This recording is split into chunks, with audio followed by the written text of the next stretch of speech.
तमाम दल मिलजुल कर आगे चुनाव लड़ने की रणनीति बनाया हमने। 243 सीटों पे हर दल अपना उम्मीदवार मान के चुनाव लड़ेगी और लड़ाएगी।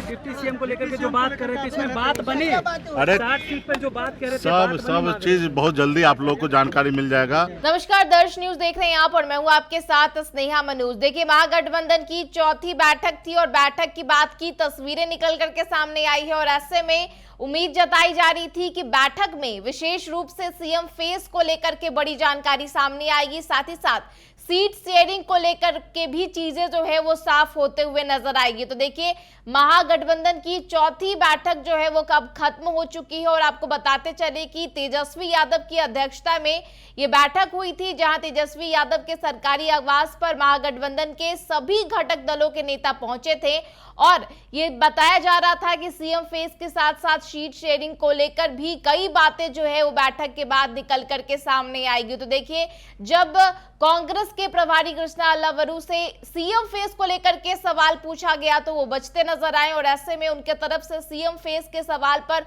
कुछ प्रतिक्रिया नहीं दी गई है। तो अभी भी ये जो सवाल है वो महागठबंधन में लगातार उठ रहा है, क्योंकि देखिए, कांग्रेस लगातार तेजस्वी यादव को सीएम फेस नहीं मान रही थी, साथ ही इस मुद्दे को लेकर के कुछ बयान देने से भी बच रही थी। तो एक बार फिर तस्वीरें भी कुछ उसी प्रकार की सामने आई है, जहां कृष्णा अल्लावरू ने साफ तौर पर कहा कि आगामी बिहार विधानसभा के चुनाव में मिलजुल कर चुनाव लड़ना है, लेकिन सीएम फेस के सवाल पर उन्होंने कुछ प्रतिक्रिया नहीं दी है। साथ ही आपको बताते चले कि कांग्रेस के प्रदेश अध्यक्ष राजेश राम भी महागठबंधन की बैठक में पहुंचे थे।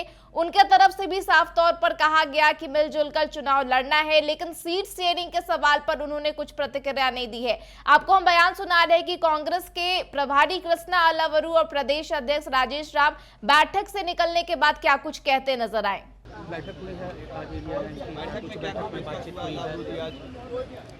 बैठक में तमाम दल मिलजुल कर आगे चुनाव लड़ने की रणनीति बनाया हमने और सबसे बड़ी बात यह तय हुई है कि 243 सीटों पे हर दल अपना उम्मीदवार मान के चुनाव लड़ेगी और लड़ाएगी।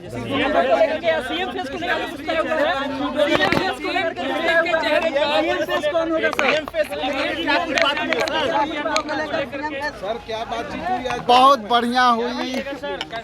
गठबंधन पूरी ताकत के साथ सारे जितनी भी उप समितियां थी, 5 उप समितियां थी, उप समितियों में हम लोग का जो निर्णय हुआ वो कोऑर्डिनेशन कमेटी के तहत सोशल मीडिया और आपके जो कैंपेनिंग कमेटी है, इसके बाद आपको जो है मैनिफेस्टो कमेटी है, उसको कॉमन मिनिमम प्रोग्राम के तहत सारे कमेटियां एक साथ काम करेगी। तो देखिए, महागठबंधन में मुकेश सहनी को लेकर भी खूब चर्चा चल रही थी और ऐसे में मुकेश सहनी की तरफ से लगातार कहा जा रहा था कि 60 सीटों का जो ऐलान है उसको लेकर के वो लगातार बोलते नजर आ रहे थे और साथ ही उप मुख्यमंत्री के पद को लेकर भी लगातार मुकेश सहनी की तरफ से बयान देखने को मिल रहे थे। तो देखिए, अब महागठबंधन की चौथी बैठक के बाद मुकेश सहनी भी बैठक कर बाहर निकले और ऐसे में 60 सीट को लेकर के उन्होंने कुछ प्रतिक्रिया नहीं दी। साथ ही साथ उप मुख्यमंत्री के पद को लेकर भी उनसे जब सवाल पूछा गया तो वो क्या कुछ कहते नजर आए, आपको सुनवाते हैं। ब्रीफ तो नहीं दिया गया है, सब सेटल है। हाँ, सब सेटल है। अब यह है कि डिप्टी सीएम को लेकर के जो बात कर रहे थे, इसमें बात बनी? अरे 60 सीट पर जो बात कर रहे थे, सब चीज बहुत जल्दी आप लोग को जानकारी मिल जाएगा और मजबूती से महागठबंधन आगे बढ़ रहे हैं। सरकार जो बिहार में लॉ एंड ऑर्डर जो है, जो बच्चे के साथ बलात्कार हो रहा है, इस सब पे हम लोग आने वाले समय में काम कर रहे हैं और अगला सरकार हम लोग बनाएंगे।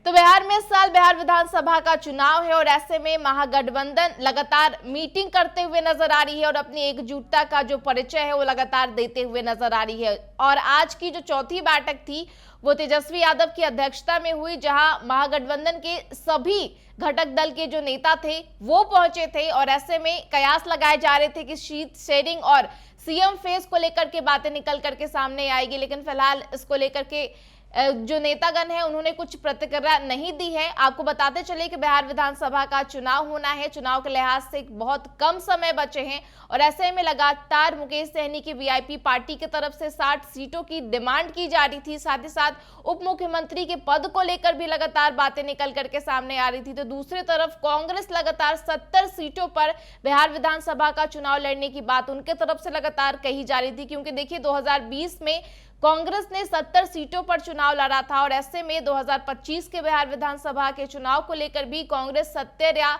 उससे अधिक सीटों की जो डिमांड है वो लगातार करते नजर आ रही है। और ऐसे में आज तेजस्वी यादव की अध्यक्षता में महागठबंधन की चौथी बैठक हुई है और बैठक में तमाम महागठबंधन के जो घटक दल है वो पहुंचे थे और बैठक के बाद वो बाहर निकले और उनकी क्या कुछ प्रतिक्रिया सामने आई हमने आपको सुनवाया। फिलहाल इस खबर में इतना ही। तमाम खबरों के लिए आप देखते रहे दर्श न्यूज। नमस्कार।